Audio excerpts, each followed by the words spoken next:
Boa noite, meus queridos. É uma alegria estar aqui nesse momento. Eu cumprimento toda a igreja com a paz do Senhor e desejo que todos estejam aqui felizes e com desejo, sem dúvida nenhuma, de louvar o Senhor.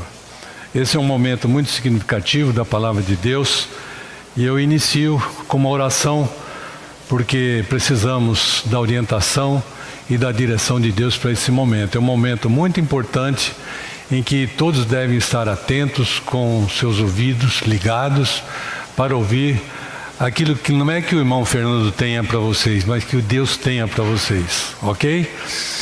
Pai, em nome de Jesus, eu lhe peço, Pai, a tua direção, a tua orientação nesse momento, ó Pai, que as palavras que eu venha proferir aqui não venha de mim mesmo, mas venha do Senhor.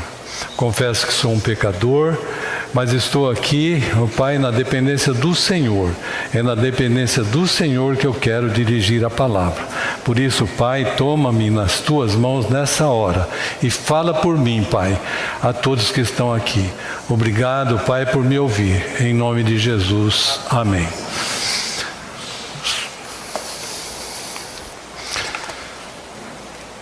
Queridos, vocês vão observar aqui um quadro que é muito significativo no meio dos cristãos.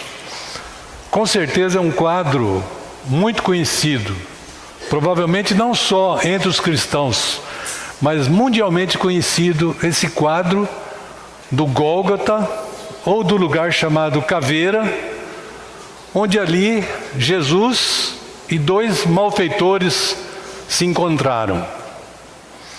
Nós vemos ali Jesus ao centro, à sua direita um malfeitor, à sua esquerda outro malfeitor, e Jesus naquele momento de dor, de angústia, de sofrimento, mesmo assim ele reúne forças para ali pregar o seu último sermão. O seu púlpito, apenas uma cruz, e apenas 2 ouvintes. Queridos, aqueles 2 homens, provavelmente nas cercanias lá de Jerusalém, nas andanças das pregações de Jesus, quem sabe eles também, num determinado momento da vida deles, eles não ouviram a Jesus. Quem sabe eles sentaram numa relva e ali eles ouviram o que Jesus proferia. Provavelmente um deles não entendeu muita coisa, ou não entendeu nada. Mas um deles, com certeza, absorveu muitas coisas que Jesus falou ali, naquelas andanças dele, nas imediações de Jerusalém. Eu convido a vocês a abrirem a Bíblia em Lucas, como está aqui, Lucas 23, de 33 a 43. E nós vamos ver aqui esse momento da crucificação de Jesus. Quando chegaram a um lugar chamado Caveira, ali o crucificaram, a ele e também aos malfeitores, um à direita e outro à esquerda. Jesus, porém, dizia: Pai, perdoa-lhes, porque não sabem o que fazem. Então repartiram as vestes dele, deitando sorte sobre elas. E o povo que estava ali a olhar, e as próprias autoridades zombavam dele, dizendo: aos outros salvou, salva-se a si mesmo, se és o Cristo, o escolhido de Deus. E os soldados também o escarneciam, chegando-se a ele, oferecendo-lhe vinagre, dizendo: se tu és o rei dos judeus, salva-te a ti mesmo. Por cima dele estava escrito em letras gregas, romanas e hebraicas: este é o rei dos judeus. Então um dos malfeitores que estavam pendurados blasfemava dele, dizendo: não és tu o Cristo? Salva-te a ti e a nós. Respondendo, porém, o outro o repreendia, dizendo: nem ao menos temes a Deus, estando na mesma condenação? Nós, na verdade, com justiça, porque recebemos o que os nossos feitos merecem, mas este nenhum mal fez. Então disse a Jesus, lembra-te de mim quando entrares no teu reino. Respondeu-lhe Jesus, em verdade te digo que hoje estarás comigo no paraíso. Mas eu quero destacar apenas o versículo 39 e o 40, e o 41, aliás, que esses malfeitores que estavam pendurados ali, diziam, né? O primeiro deles dizia, salva-te e salva-nos. O outro, porém, o repreendia. Nem ao menos temos, está Deus estando na mesma condenação. Nós, na verdade, com justiça, porque recebemos os nossos feitos que merecemos, mas este nenhum mal fez. Queridos, com certeza, esses momentos têm a falar muito profundamente aos nossos corações. E nós queremos tirar ali algumas lições desse momento da crucificação de Jesus e desse diálogo que provavelmente Jesus teve com aqueles dois salteadores. Vamos fazer uma análise daqueles dois malfeitores naquela situação. O primeiro deles, aquele da sua esquerda, ele olha para Jesus e diz, se tu és de fato o Filho de Deus, salva-te, salva-nos. Queridos, qual seria naquele momento a intenção ou o desejo daquele homem? Livrar-se daquela situação horrível que se encontrava. Sua avaliação era que se de fato Jesus fosse o Filho de Deus, o livraria daquela cruz de uma forma totalmente milagrosa. O problema desse homem é que ele está focado apenas na sua necessidade imediata. Ele até reconhece o poder de Jesus, sente que tem uma necessidade física. E quando ele se dirige a Jesus, o seu pensamento concentra-se em uma solução rápida, ou seja, livrar-se daquelas dores daquele momento. Ele não está preocupado com a sua situação espiritual, não tem consciência do seu pecado, não está arrependido, apenas quer uma solução imediata, não reconhece a possibilidade da vida eterna. Queridos, esse homem, na verdade, representa uma realidade muito presente nos nossos dias. Milhões de pessoas buscam a Jesus simplesmente por interesses imediatos. Não conseguem ver além, não enxergam o significado da vida eterna. Querem apenas resolver os seus problemas de maneira instantânea. Jesus cura, Jesus dá prosperidade, Jesus arranja emprego, tira os filhos das drogas, traz o marido de volta ou vice-versa. Este malfeitor apenas tem uma motivação errada e equivocada, como acontece nos nossos dias. Gostaria agora de perguntar a você que me ouve, qual é a sua verdadeira motivação de seguir a Jesus? Você enfrenta problemas de saúde? Você está desempregado? Você procura prosperidade? Sua vida financeira encontra-se em ruínas? Queridos, por que os movimentos religiosos que mais crescem atualmente no mundo são aqueles que prometem cura, prometem prosperidade, enfim, benefícios terrenos? Podemos observar que não dão ênfase ao arrependimento, não dão ênfase à verdadeira palavra de Deus, não pregam a palavra de Deus, não pregam o arrependimento, não pregam a vida eterna. Vamos pensar no raciocínio desse malfeitor. Se tu és o Filho de Deus, tira-me da cruz, me livra dessa situação. Se você me livrares, eu acreditarei em você. Motivação errada, equivocada.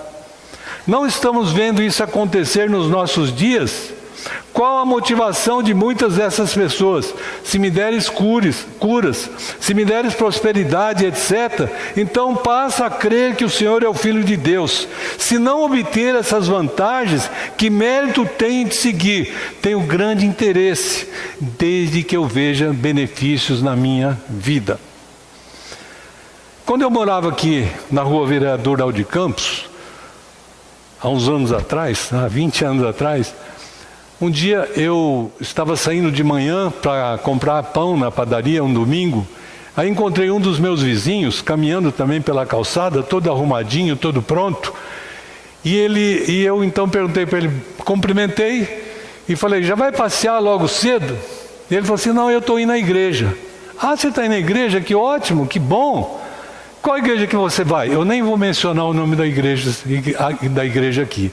E ele então disse, eu estou indo lá para a igreja. Mas por que o senhor vai lá? Eu vou lá porque eu tinha umas dores nas costas e eu fui lá e fui curado. E eu tenho visto lá algumas coisas parecidas com essa. Ah, que bom. Mas o senhor já aceitou Jesus Cristo como Salvador? O senhor já fez um pacto com Jesus? Não, isso eu não fiz ainda. Isso eu não aprendi ainda naquela igreja. Pois é, o senhor tem que aceitar Jesus Cristo como Salvador. Porque Ele é o caminho, a verdade e a vida. Sem o Pai, nós não vamos viver na eternidade. Pensa, aquele homem, né, queridos, ele estava apenas com uma motivação errada e equivocada. Até com sinceridade, eu creio.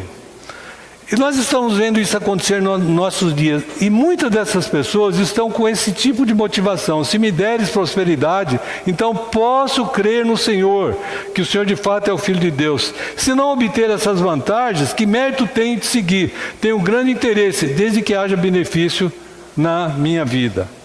Veja, vamos pensar que muitas dessas pessoas estão até sendo sinceras, porém com motivações equivocadas.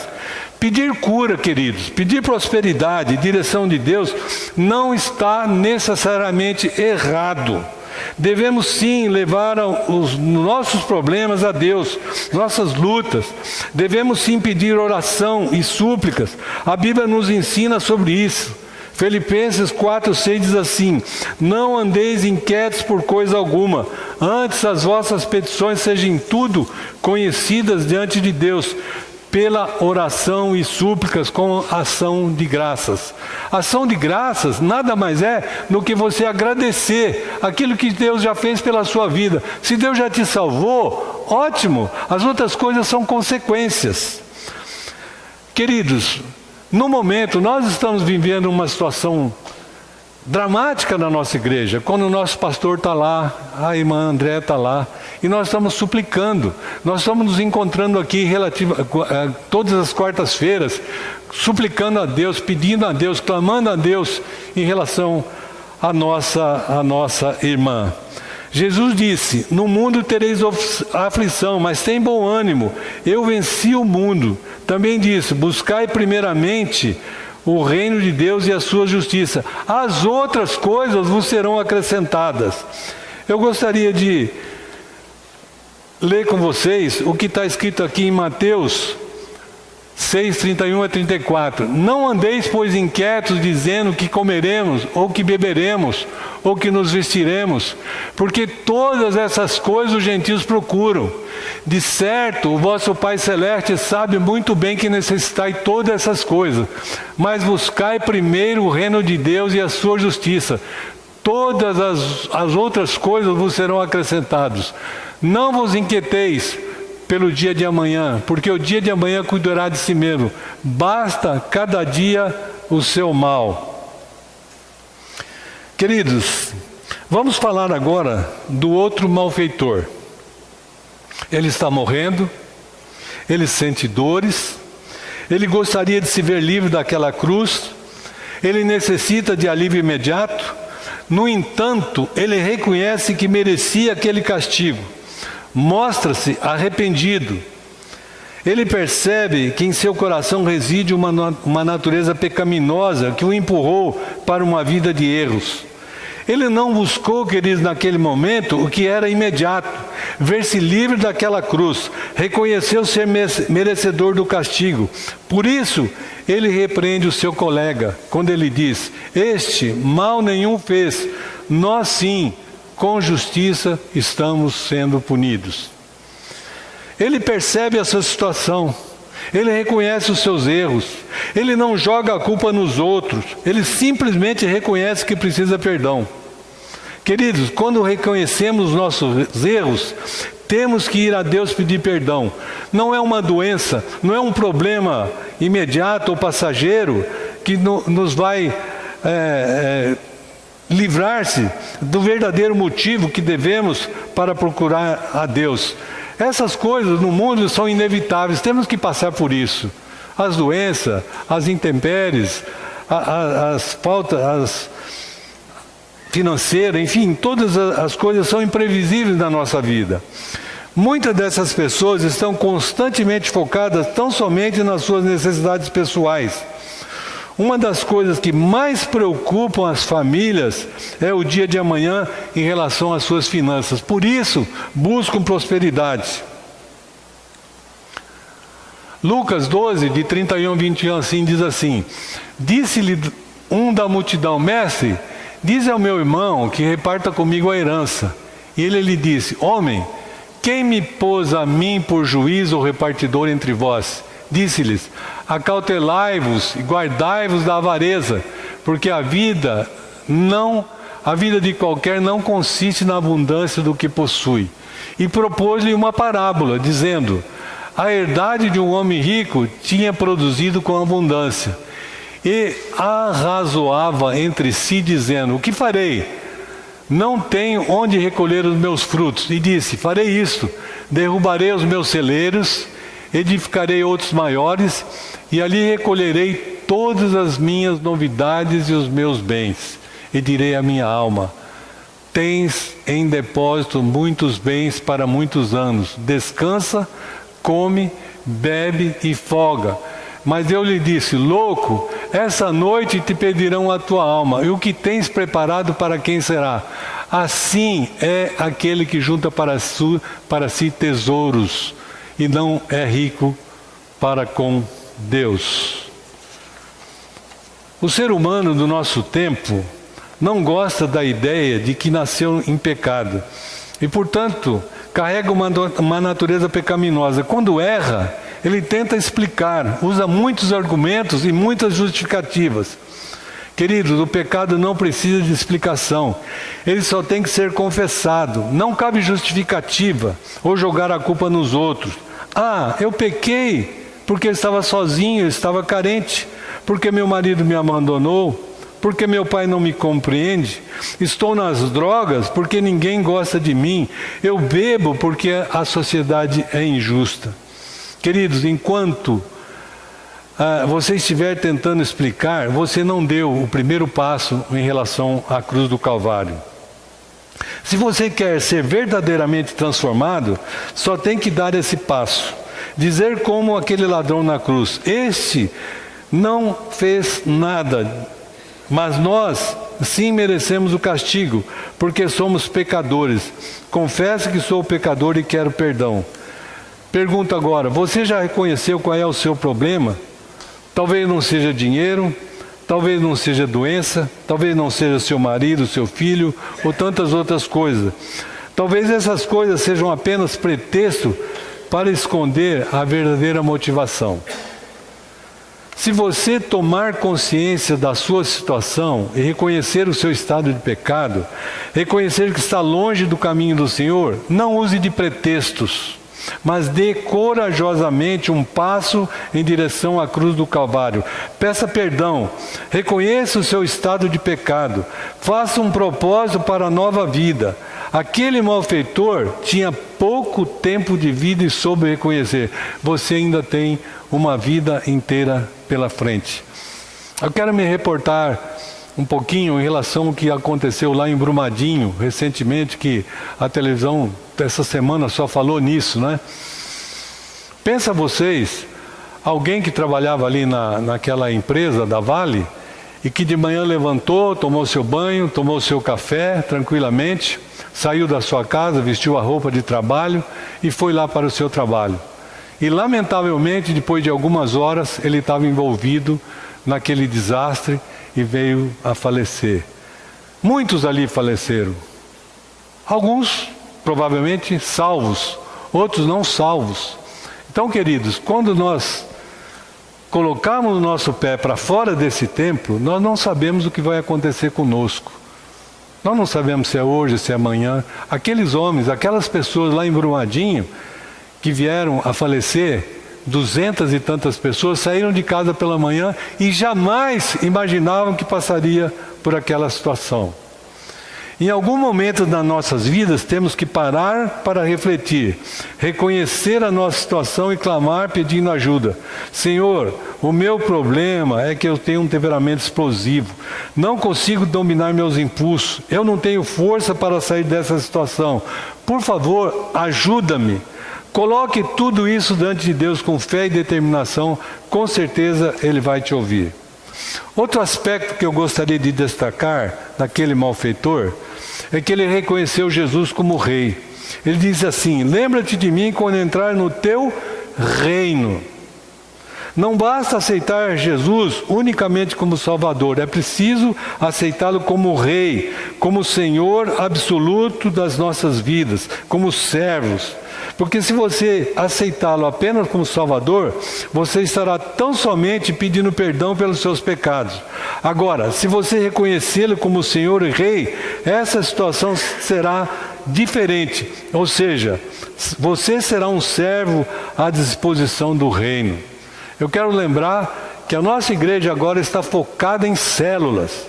Você, meu querido, como servo, deve estar inserido numa célula. Você deve estar ali trabalhando no sentido de convidar as pessoas para se dirigir para aquela célula. E se você tem dom, se você tem habilidade, você tem que se apresentar para ser um vice-líder de célula, amanhã depois ser um líder de célula e promover a multiplicação, salvando vidas. Isso é ser um servo. O mundo cristão, queridos, está simplesmente querendo um Salvador. Muitos têm dificuldade em aceitá-lo como Rei, como Senhor. O mundo cristão parece querer apenas o perdão, mas não está disposto a ter a sua vida à disposição do reino. Doar-se pela sua igreja, pela obra de evangelização. É muito triste, mas eu vou falar uma verdade aqui. No momento, nós temos muitos crentes acomodados em muitas das nossas igrejas. Muitos crentes acomodados em muitas das nossas igrejas. Fica aí uma advertência. Hoje o mundo cristão está querendo simplesmente um Salvador. Muitos têm dificuldade, como eu já disse, em aceitá-lo como Rei. Quando Jesus esteve entre nós, tinha muita gente que o seguia porque ele curava, porque ele alimentava, ele tinha palavra de consolo, ele realizava milagres. Multidões o seguiam porque ele era capaz de multiplicar pães e peixe e ressuscitar mortos. João 6, 22 a 27. No dia seguinte, a multidão que estava do outro lado do mar, vendo que não havia ali mais do que um barquinho, a não ser aquele no qual os discípulos haviam entrado, e que Jesus não entrara com os seus discípulos naquele barquinho, mas que os seus discípulos tinham ido sozinhos.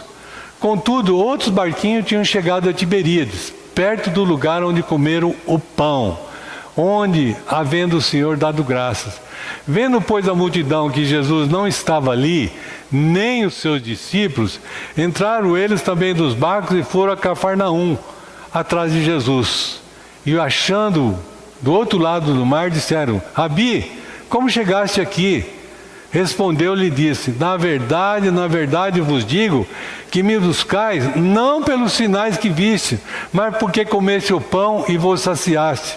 Trabalhai não pela comida que perece, mas pela comida que permanece para a vida eterna, o qual o Filho do Homem vos dará, porque este, o Pai, Deus já selou. Já naquela época, a multidão procurava Jesus em busca de benefícios, porque comeram o pão, porque comeram os peixes. Jesus foi claro em falar para eles sobre isso.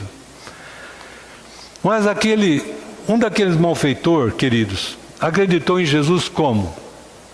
Ele creu em um Jesus pregado numa cruz, suas mãos estavam pregadas, já não podia caminhar, estava em agonia, clamando por um pouco de água, com uma coroa de espinhos sobre a sua cabeça. Aquele homem, mesmo assim, foi capaz de crer em um Jesus que não lhe prometia cura, não lhe prometia pão, não lhe prometia peixe. Na verdade, ele também não pede nada disto, embora precisasse de tudo isso, especialmente que ele fosse retirado daquela cruz onde ele passava aquele tormento com dores horríveis. Ele reconhece que a vida terrena é passageira e que essa vida não acaba aqui. Por isso, ele diz simplesmente: lembra-te de mim quando entrares no teu reino. Foi muito sucinto, muito simples, mas ele ali colocou tudo o que era necessário colocar. Lembra-te de mim quando entrar no teu reino. Você, meu amado, minha irmã, se sente sozinho ou sozinha, ou abandonado, ou talvez com dores, rejeitado? Pois bem, a promessa de Jesus é a mesma nos dias de hoje. Jesus é consolador, é o nosso refúgio, e a promessa dele é a mesma daquele tempo. Como lá em Filipenses, que eu já citei, 4:6, não andeis ansiosos por coisa alguma, coloque tudo diante de Deus. É muito fácil, queridos, falar em promessas, curas, milagres, tudo isso é válido, sim, é bíblico, sim, mas Jesus promete coisa infinitamente melhor do que a vida eterna. Quando você vai a Jesus com sinceridade, com fé, levado pelas motivações corretas, Ele vai lhe dar saúde, vai lhe dar prosperidade, vai lhe dar libertação, vai lhe dar emprego, vai restaurar a sua família. Ele tem poder para isso. Mas lembre-se, quais são as verdadeiras motivações para você seguir a Jesus? São apenas pedidos para resolver o seu problema imediato? Ou você está disposto a agir como aquele malfeitor? Senhor, não me tires da cruz, eu só peço que lembre-te de mim quando entrar no teu reino. Jesus, caçoado, humilhado, com dores, ainda buscou força para salvar uma criatura que aos olhos da sociedade nada merecia. Ele pregou o seu último sermão e apenas 2 ouvintes. Um deles buscou tão somente o que lhe era conveniente no momento, sem enxergar a dimensão espiritual. Fechou o coração para o arrependimento e morreu sem esperança, condenado pela sua própria escolha. O outro, porém, queria ser liberto daquela cruz, mas isso não era o de menos. Ele enxergou que ele enxergou que ele era um miserável pecador. Ele clamou e pediu perdão, pediu salvação. Jesus não o tirou daquela cruz, aquilo que seria imediato. Não o libertou da morte. Ele morreu com sofrimento, morreu com dores, mas morreu salvo e foi viver com Jesus na eternidade. Queridos, ao longo da história da humanidade, sempre houve 2 tipos de pessoas: aqueles que dizem sim e aqueles que dizem não. Sempre vamos encontrar os que seguem o reino de Deus numa visão correta, e outros seguindo o imediatismo, o interesse meramente terreno, embora se intitulando religiosos. Isso não acontece só no meio evangélico, não. Recentemente os irmãos viram o que aconteceu lá na cidade de Abadiânia, um suposto homem de Deus, entre aspas, e as pessoas iam lá em caravanas e mais caravanas. E o que eles iam buscar lá? Eles iam buscar simplesmente uma cura, buscar falar com um ente querido que já morreu lá tantos anos atrás, buscar benefícios para suas próprias vidas, num lugar onde com certeza Deus nem passou por lá, nem passou perto daquilo, E no entanto, as pessoas se dirigiam para lá. É muito comum as pessoas questionarem a justiça de Deus sobre os salvos da última hora.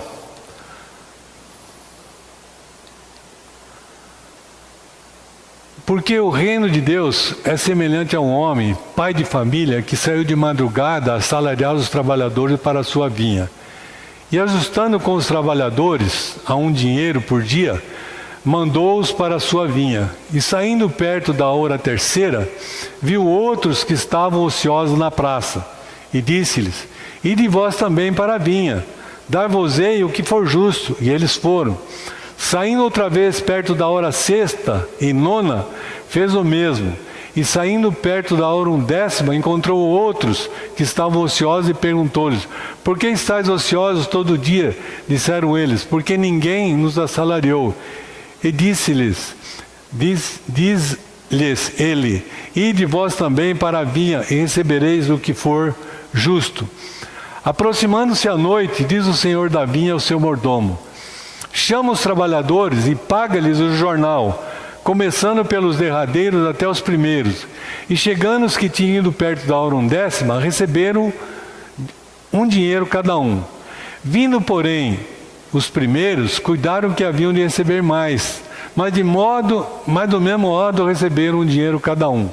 E recebendo, murmuravam contra o pai de família, dizendo: estes derradeiros trabalharam só 1 hora, e tu igualaste conosco, que suportamos a fadiga e a calma do dia. Mas ele, respondendo, disse a um deles: amigo, não te faço agravo, não ajustaste comigo um dinheiro? Toma o que é teu, retira-te, eu quero dar a este o derradeiro, tanto como a ti. Ou não me é lícito fazer o que quiser com o que é meu? Ou é mal ao teu olho porque sou bom? Assim os derradeiros serão os primeiros derradeiros, porque muitos serão chamados e poucos serão escolhidos. Essa parábola, meus irmãos, aponta maravilhosamente para o reino celestial, do que acontece com as pessoas que muitas vezes se convertem na última hora. Eu de vez em quando vejo algumas pessoas falarem isso, até mesmo alguns cristãos, quando leem sobre a crucificação de Jesus e aquele que foi salvo ali na última hora, questionam, falam: mas será? O camarada fez tudo de errado a vida inteira, chegou na última hora, ele aceitou Jesus e ele está salvo, né? Será que isso é possível? Essa parábola está apontando para isso. Todos estarão lá naquele dia determinado pelo Senhor. Ele aponta que não faz diferença se alguém entra cedo ou na última hora. O que importa é que todos venham. Não vamos ter simplesmente a parábola. Mas eu quero fazer um paralelo aqui em relação ao momento do Calvário. Quando Jesus se dirigia para o Calvário, diz a palavra: cedo de manhã começou o caminho de Jesus rumo à crucificação. Diz a parábola: de madrugada vieram os primeiros trabalhadores. À 3ª hora Jesus foi crucificado. Diz a parábola: à 3ª hora foram contratados outros trabalhadores. À hora 6ª se abateram as trevas sobre a terra. Diz a parábola: na hora 6ª foram contratados outros trabalhadores. Na hora 9ª, Jesus gritou: por que me desamparaste? Diz a parábola: novos trabalhadores foram chamados. Na hora 10ª, Jesus foi sepultado. Diz a parábola que ainda foram chamados mais trabalhadores. Resultado: muitos desses trabalhadores questionaram sobre a recompensa, ou quanto receberam. Não acharam que era justo receber o mesmo salário do trabalhador chamado na última hora. Qual foi a resposta do Senhor da vinha no versículo 15? Não me é lícito fazer o que eu quero do que é meu, ou é mal aos teus olhos porque sou bom. Queridos, Deus é bom o tempo todo, até mesmo aqueles que se arrependem na última hora. Eu quero contar aqui um testemunho. Todos sabem que eu faço parte dos Gideões Internacionais. E alguns anos atrás, acho que foi em 1998, 2000, eu fui na cidade de Buritama, junto com um irmão lá de Buritama, e nós fomos numa cadeia pública. E lá nós fomos distribuir o Novo Testamento para o pessoal que estava ali na carceragem. E lá, conversando com o delegado falou: olha, eu vou acompanhar vocês até a carceragem para vocês distribuírem ali o Novo Testamento. Chegou numa determinada sala, ele parou, pegou o Novo Testamento que estava na minha mão e falou: eu quero contar o meu testemunho. Aí a gente ficou assim, né? Ele contar o testemunho dele. E ele então nos disse: olha, questão de alguns meses atrás, eu fui a Araçatuba junto com a minha mulher, porque uma amiga dela estava no estado terminal, internada ali no hospital na Santa Casa de Araçatuba. Chegando lá, essa mulher virou-se para mim e disse assim: doutor, leia um trecho da palavra de Deus para mim. E aquele delegado naquela hora nos disse: mas aquela mulher me perguntou para mim ler um trecho da Bíblia. Eu falei, eu não trouxe Bíblia, eu não estou acostumado com Bíblia. Ela falou, ali naquele criado no mudo tem uma Bíblia. E era uma Bíblia dos Gideões. Ele pegou aquela Bíblia e ele não sabia o que ler, ficou assim, atrapalhado. Mas naquele momento, ele mesmo, daquele Novo Testamento que ele estava na mão, ele abriu e falou assim, sabe, irmãos, onde é que eu li para aquela mulher? Ele abriu exatamente em João 14, e ele leu, não turbe o vosso coração, credes em Deus, crede também em mim. Na casa de meu pai há muitas moradas, se não fosse assim eu vou-lhe teria dito, vou preparar-vos lugar. Se eu for e vos preparar lugar, virei outra vez e vos tomarei para mim mesmo, para que onde eu estiver, vós estejais também. Aí ele foi para o versículo 6, né? Eu sou o caminho, a verdade, a vida, ninguém vem ao Pai senão por mim. Aí quando ele terminou daquela leitura, que ele abriu aleatoriamente, aquela mulher virou-se para ele e falou assim, agora faça uma oração por mim. Aí ele falou, mas eu não estou acostumado a fazer uma oração. Mas ele lembrou-se que quando ele era garoto, os seus avós o levavam numa escola dominical. Então veio à sua cabeça muita coisa, veio muita coisa à sua memória, através do Espírito Santo. E ele viu que aquela senhora, naquele estado terminal, precisava de salvação. Então ele fez uma oração, entregando aquela vida nas mãos do Senhor. Terminou a oração, ele perguntou se ela queria aceitar Jesus Cristo como Salvador. E aquela mulher aceitou Jesus Cristo como Salvador. Aí ele nos falou, olha, duas coisas aconteceram com aquele Novo Testamento. Primeiro, que aquela mulher foi salva. E segundo, que eu voltei recentemente para a igreja dos meus avós. Então, meus irmãos, mesmo na última hora, Deus providencia muitas vezes a salvação. As três cruzes têm um significado muito importante. Jesus é o grande divisor na história dos homens. Ali nós temos três verdades bem destacadas. A cruz do centro é daquele que não cometeu pecado, mas se fez pecado por nós, para ser o nosso Redentor. A cruz da esquerda tem um malfeitor que não se arrepende e é condenado. Na cruz da direita tem um malfeitor que se arrepende e é salvo. Então podemos concluir que há dois grupos nesse mundo. Não é de rico, não é de pobre, não é de branco, não é de preto, mas é aqueles que aceitam Jesus Cristo como Salvador e aqueles que não aceitam Jesus Cristo como Salvador. Aqueles que estão perdidos e aqueles que estão salvos. Querido, talvez você esteja vivendo perto de Jesus, talvez você viva num clima onde Jesus é exaltado. Talvez você ouviu tantas mensagens, talvez você possui Bíblias de diferentes versões, mas o seu coração ainda resiste às verdades bíblicas. Você ainda tem dúvidas, talvez venha resistindo, a sua alma ainda continua fechada, insensível à voz do Criador. A salvação, meu querido, não é pelas obras, não é por mérito. Um daqueles malfeitores viveu uma vida desregrada, pautada por erros. Mas aquele homem, no finalzinho de vida, aproveitou a oportunidade, reconhecendo Jesus reconhecendo a Cristo como Redentor. Quando Jesus disse a ele, hoje mesmo estarás comigo na eternidade. Quero finalizar dizendo a você, não importa como você é, quais são as suas lutas, o seu pecado, qual som desesperador a sua vida hoje. Se você se voltar para Jesus, Ele perdoa os seus pecados, Ele dá a você certeza da vida eterna. Quando Jesus disse àquele malfeitor, hoje mesmo estarás comigo no paraíso, que verdade gloriosa e maravilhosa. Jesus hoje está de braços abertos, buscando a quem salvar.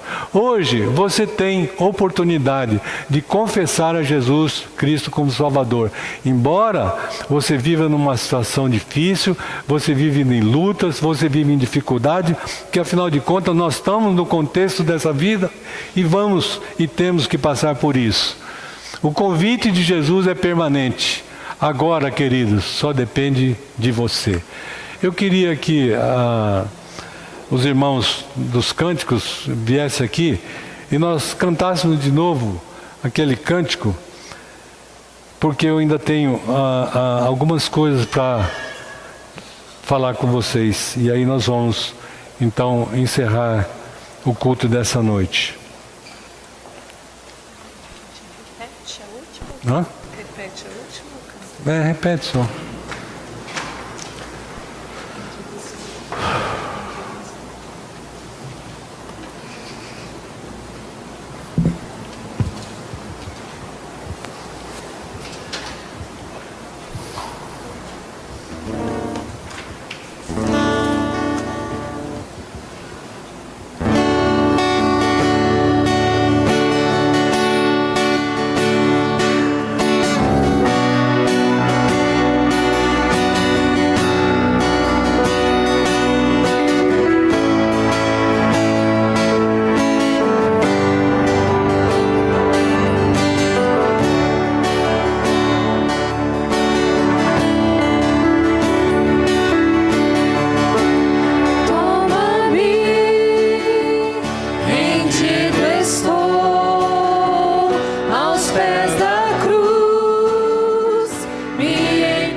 Eu queria que todos ficassem de pé. E eu não poderia encerrar esse culto depois do que Deus falou aos nossos corações, dar uma oportunidade a todos que estão aqui. Talvez tenha alguém aqui que nunca confessou explicitamente que Jesus Cristo é o seu Salvador. De repente, é preciso que se dê uma oportunidade para que essa pessoa se renda aos pés de Jesus. Então, nós vamos nesse momento, quero que todos fechem os seus olhos. E eu vou fazer um apelo aqui. Se tiver alguém aqui nesse auditório, nesse momento, que ainda não teve um encontro pessoal com Jesus Cristo, e queira nesse momento confessar a Jesus Cristo como Salvador, levante uma das suas mãos, por favor, levante uma das suas mãos, porque se você levantar uma das suas mãos, você estará confessando que Jesus é o Cristo. O seu nome será escrito no livro da vida. Alguém deseja nesse dia entregar a sua vida a Jesus Cristo? Se não há ninguém com esse propósito nessa noite, eu creio que todos aqui são crentes, graças a Deus por isso, todos são salvos. Mas se você por qualquer motivo não levantou a sua mão, ou por vergonha, ou por qualquer outro motivo, que você antes de deitar, antes de encostar a sua cabeça no travesseiro, que você faça uma oração, que você entregue a sua vida a Jesus.